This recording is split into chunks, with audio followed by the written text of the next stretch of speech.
All right, let's talk about self-driving cars. They're promising this huge revolution in how we get around, how we work, even how we live. But here's the big question. Is this new tech automatically going to give us a better future? Or are we just headed for a rerun of the same old traffic jams, but, with no one actually holding the steering wheel? Okay, let's get into it. I mean, the vision is pretty incredible, right?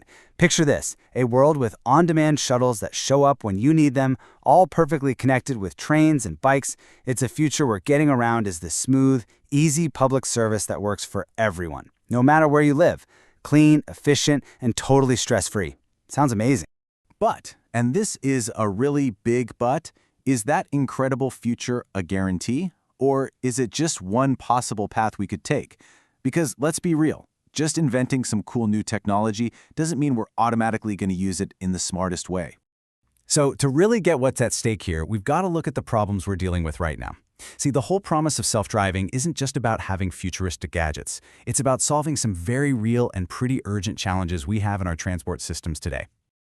Public transport pretty much everywhere is hitting a wall. I'm talking about a massive shortage of drivers, budgets that are stretched to the absolute breaking point, and costs just keep going up and up. It makes it so hard just to keep the current service running, let alone make it better. And for a lot of people, this is the big problem autonomous vehicles are supposed to fix. So here we are, standing at this massive fork in the road. And this choice isn't about, whether Tesla or Waymo wins. No, this is about two completely different ideas of what our self-driving future could actually look like. Okay, so on one path, you've got the robotaxi model. Think private, individual rides, all about making a profit. They'll probably stick to the busy, profitable parts of cities. Yeah, basically Uber, just without a driver. Then on the other path, there's the autonomous public transit model. This is all about shared rides, a public service that works with the buses and trains we already have, aiming to give access to everyone. And believe me, the choice we make between these two is going to shape our cities for a long, long time. So how do we figure out which path is better? Well, a team of researchers in Germany decided, hey, let's not just guess. Instead, they ran this huge virtual experiment. They basically simulated the future to see what would really happen if we went down that public transit road. And we're not talking about some small-scale test here. They built what's called a digital twin of a huge, diverse German region. We're talking 3 million people, with everything from a massive city to tiny rural villages. Then they simulated 10 million daily trips to see how people would actually get around in the year 2045. It's pretty wild. So the researchers started with a really simple, straightforward question. They asked, what happens if we don't really change the system?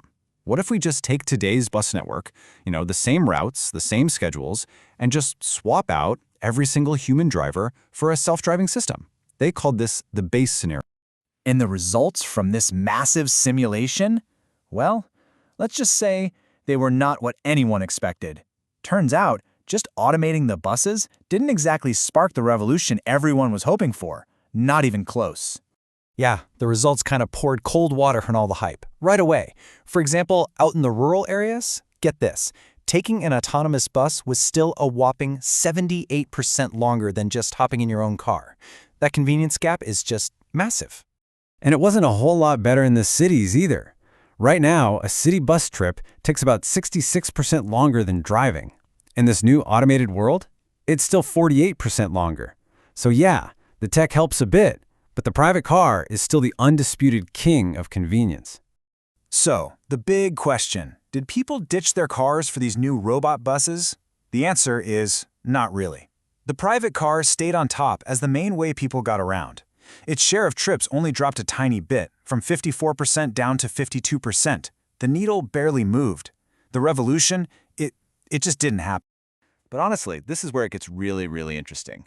When the researchers started looking at the money, they found something that seems like a total paradox.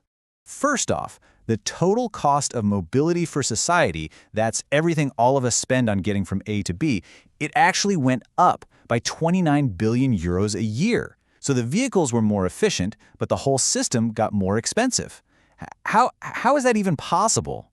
Because, and this is the crazy part, at the exact same time, the amount of public money, taxpayer money, needed for the transit system went down by 3 billion euros. So think about that. It got cheaper for the government to run, but more expensive for all of us. That's the paradox. So what in the world is going on here? Well, the study teaches us a really powerful lesson, and it's this. Technology, by itself, is not a magic wand. You can't just wave it at our transportation problems and expect them to disappear.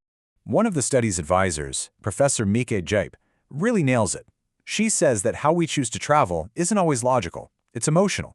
It's about habits we've built up over years and years. And just swapping out the driver for a computer chip, that's not nearly enough to get someone to break a lifelong habit of just taking their car everywhere.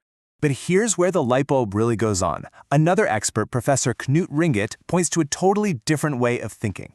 He says, look, what if we don't just replace the same old big buses? What if we take all the money we save from automation and completely redesign the service, like running twice as many smaller, on-demand shuttles that are way more flexible and convenient for people? And that, right there, is the single biggest lesson from this whole thing. The technology, it's not the solution. The system we build with the technology, that's the solution. A simple one-for-one swap just won't cut it. We have to completely rethink the entire service, right from the ground up. So all of this leaves us with a really big, critical question. If just automating what we already have isn't going to get us to that better future we all want, then we've got a major choice to make. And it's not really a question about what the technology can do. It's a question for us. What kind of communities do we want to live in? And what kind of mobility do we really, truly want to build?